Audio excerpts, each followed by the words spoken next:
বিসমিল্লাহির রহমানির রহিম। Chittagong city corporation স্বাস্থ্য বিভাগ, সম্মানিত নগরবাসী, আসসালামু আলাইকুম।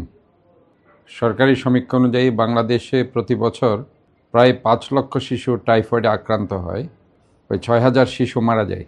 এই শিশু মৃত্যু রোধে বাংলাদেশ সরকারের উদ্যোগে আগামী 12 অক্টোবর হতে 13 নভেম্বর পর্যন্ত চট্টগ্রাম সিটি কর্পোরেশন সকল স্থায়ী ও অস্থায়ী টিকা কেন্দ্রে এবং শিক্ষা প্রতিষ্ঠানে 9 মাস থেকে 15 বছর কম বয়সী সকল শিশু, কিশোর ও কিশোরীদেরকে এবং প্রাথমিক থেকে নবম শ্রেণী সমমান পর্যন্ত সকল শিক্ষার্থীদের সম্পূর্ণ বিনামূল্যে 1 ডোজ টাইফয়েড টিকা প্রদান করা হবে।